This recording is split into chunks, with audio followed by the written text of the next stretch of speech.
Putin, जिनको विरासत में ब्रोकन रसिया मिला था, आज एक ऐसे लीडर बन चुके हैं जिन्होंने अमेरिका और वेस्टर्न वर्ल्ड की पॉलिटिक्स को ना सिर्फ एक्सपोज किया है बल्कि अमेरिका की पूरी दुनिया में डोमिनेंस को चैलेंज भी किया है।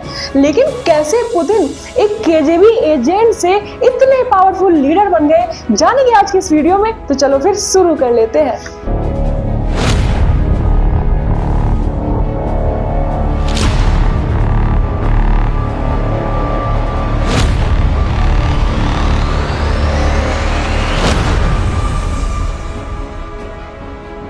तो कहानी की शुरुआत होती है 1980s में, जब सोवियत यूनियन कोलैप्स की कगार पर था। एक ऐसा साम्राज्य जिसने अमेरिका को मिलिट्री, टेक्नोलॉजी, स्पेस, आइडियोलॉजी हर एक एरिया में चैलेंज किया था, वो आज खुद ही अपना भार नहीं संभाल पा रहा था। फैक्ट्रीज बंद पड़ी थी, स्टोर्स खाली पड़े थे और महंगाई ने सोवियत यूनियन की करेंसी रूबल को महज एक कागज में तब्दील कर दिया था। पूरे स्टेट में करप्शन था और कम्युनिस्ट पार्टी की पॉलिटिक्स ने प्रोग्रेस को रोक रखा था। मिचेल गर्बाचो, जो सोवियत यूनियन के लास्ट लीडर थे, उन्होंने इस डूबते हुए जहाज को बचाने का प्रयास किया। उन्होंने रशियन इकोनॉमी को ओपन बनाने का प्रयास किया। उन्हें लगा कि शायद वेस्टर्न स्टाइल रिफॉर्म करने से ये जो इकोनॉमी है पटरी पर आ जाएगी।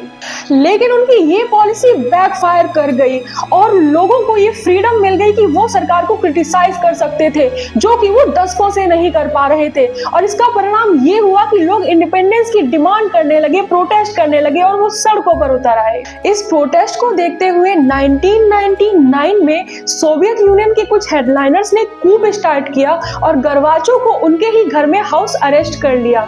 इन हेडलाइनर्स का मकसद था सोवियत यूनियन के कोलैप्स को रोकना। इन हेडलाइनर्स ने बोरिस येल्त्सिन, जो उस वक्त रशियन फेडरेशन के प्रेसिडेंट थे, उनकी पावर को अंडर एस्टिमेट किया और बोरिस येल्त्सिन ने लोगों को कूप से लड़ने के लिए प्रेरित किया।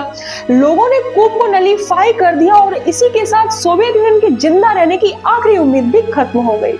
25 दिसंबर 1991 को गर्बाचो ने अपनी प्रेसिडेंट की पोस्ट से रिजाइन कर दिया और सोवियत यूनियन ऑफिशियली कोलैप्स कर गया।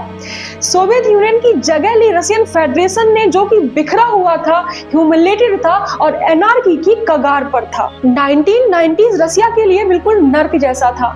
लोग गरीबी में थे, उनकी कोई वैल्यू नहीं बची थी और गवर्नमेंट के एसेट्स बिजनेसमैन को कौड़ियों के भाव बेच दिए गए थे और यही बिजनेसमैन आगे चलकर इनफेमस ओलिगार्क बने।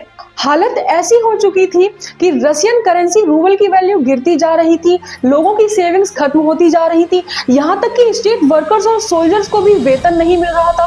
हर जगह करप्शन फैला हुआ था और ऐसे ही समय में एक ब्रूटल वॉर छिड़ गया चेचन में सेपरेटिस्ट गैंग और रशियन फोर्सेस के बीच, जिसमें रशियन फोर्सेस की बहुत ही बड़ी मात्रा में हत्या कर दी जाती है। 1996 में येल्त्सिन चेचन से रशियन फोर्सेस को पूरी तरह से पुल ऑफ कर देते हैं, यानी कि आप कह सकते हो कि वो एक तरीके से हार मान लेते हैं। लेट 1990s तक येल्त्सिन की हालत बहुत ही ज्यादा खराब हो चुकी थी। वो बुरी तरह से फंस चुके थे, उनकी हेल्थ बिगड़ती जा रही थी, पॉपुलैरिटी गिरती जा रही थी और ऐसे में रशिया को जरूरत थी एक नए लीडर की। लेकिन समस्या ये थी कि ये नया लीडर होगा कौन। ऐसे समय में 1999 में येल्त्सिन एक शॉकिंग मूव चलते हैं। वो एक अननोन एक्स केजीबी एजेंट को प्राइम मिनिस्टर बना देते हैं रशिया का और ये इंसान था व्लादिमीर पुतिन।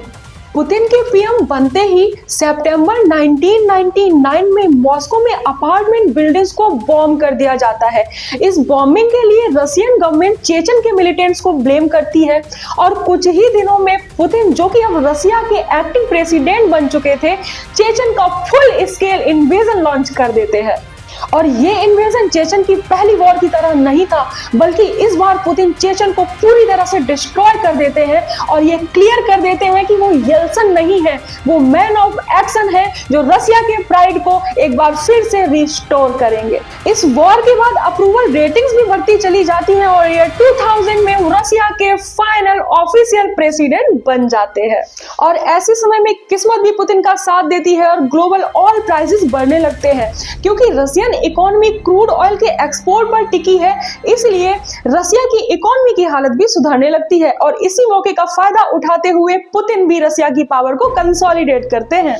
ईयर 2000 से 2008 के बीच में रसिया की जीडीपी बढ़कर दोगुनी हो जाती है, गरीबी घटने लगती है, लोगों की इनकम बढ़ने लगती है और यहाँ तक कि मॉस्को और सेंट पीटर जैसे सिटीज यूरोपियन मॉडर्न सिटीज जैसे दिखने लगते हैं।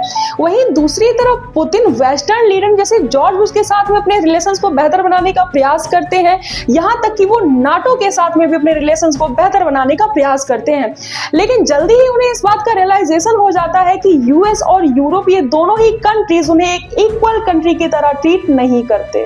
उनके इस शुरुआती दोस्ती वाले मूव्स के बावजूद भी नाटो का ईस्टवर्ड एक्सपेंशन होता रहता है, जिसका परिणाम ये होता है कि 2014 में यूक्रेन क्राइसिस सामने आती है, जिसमें रसिया ये क्लेम करता है कि क्रीमिया की सरकार में यूएस ने अपने पपेट लीडर्स को बैठा दिया, जिसकी वजह से रसिया को क्रीमिया पर अटैक करके उसे अपने आप से मिलाना पड़ा।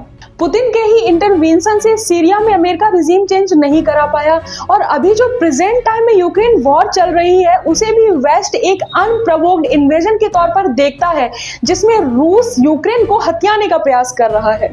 2000 से 2010 तक पुतिन ने जहां रसिया को रीबिल्ड करने का प्रयास किया, वहीं 2010 से 2020 तक उन्होंने रसिया के ग्लोबल ऑर्डर को रीसेव करने का प्रयास किया।